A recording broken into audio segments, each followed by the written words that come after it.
Et bonjour à tous, c'est Dixis et aujourd'hui petite vidéo sur les dragons de légende, l'opening de la boîte qui est sorti le 10 septembre 2020. Donc cette boîte je vous l'ai présentée en vidéo il n'y a pas si longtemps que ça, donc n'hésitez pas à aller checker dans la petite, il y aura soit dans la description ou dans la vidéo. Donc n'hésitez pas à aller checker, ça ferait grave plaisir. Donc on va faire une ouverture d'une seule boîte avec deux boosters, donc de 18 cartes dedans, avec le petit dé qui est ici. Donc j'espère que ça va être une bonne ouverture. Petite intro et c'est parti.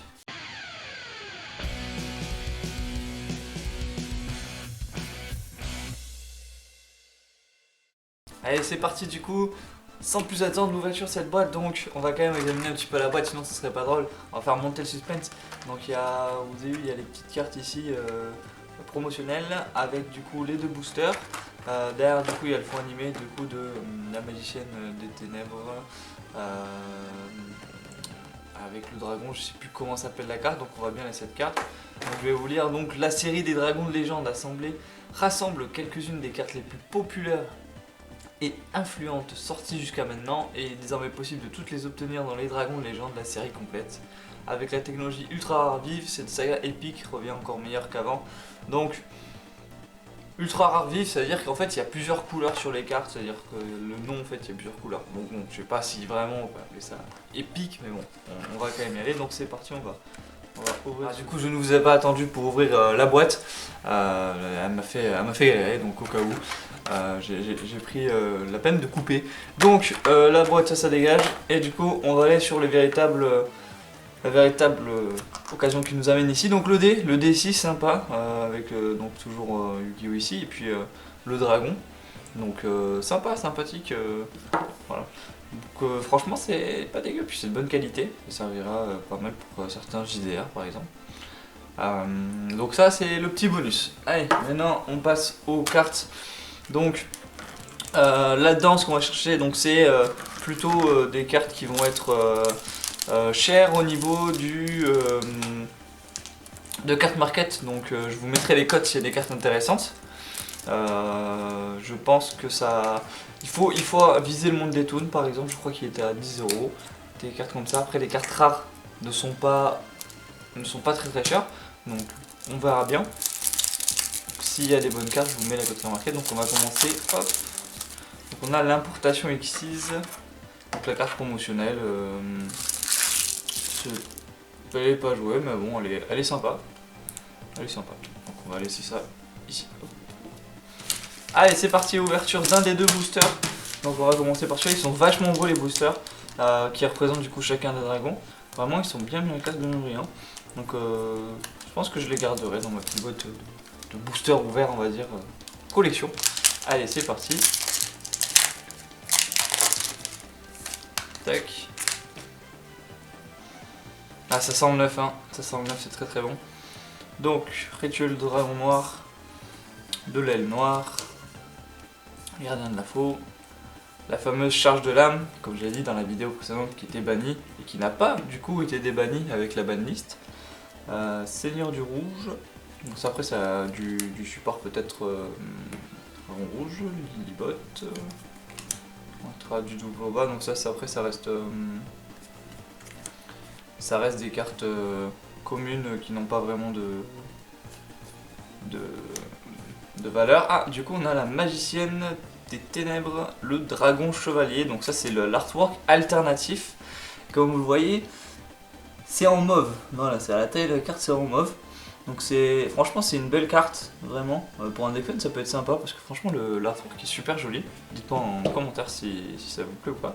Donc on va la mettre hop, juste ici. Franchement elle est vraiment jolie. Elle est vraiment sympa. Tac, on a le chevalier légendaire Kritas, donc lui qui est en bleu. Donc voilà, après est-ce que c'est... Je sais pas si ça va apporter quelque chose, en tout cas ça n'a pas trop de valeur. Donc c'est sympa, il est en bleu, ok. On a un disciple de rat en goldé du coup.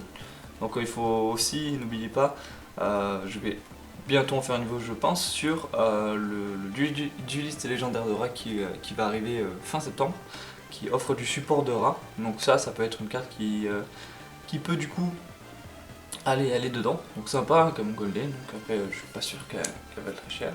Et puis après du coup on reste sur de la commune, assemblage de fer. Traduction, les artworks sont pas ouf. Voilà, et DX6, donc le cuisinier malhonnête. Ok. Topic et ok. Donc ça c'était le premier booster. Donc le premier booster, donc pas le commune, les cartes qui ne nous intéressent pas vraiment. Par contre là du coup on va avoir voilà les magiciennes des ténèbres, la magicienne des ténèbres, dragon chevalier, un chevalier critère, bon, pas trop ce que ça donne, ainsi que le disciple d'aura. Donc ça va, en vrai ça va. Allez, on passe du coup au deuxième booster. Je rappelle, je vous ouvre qu'une seule boîte. Tac.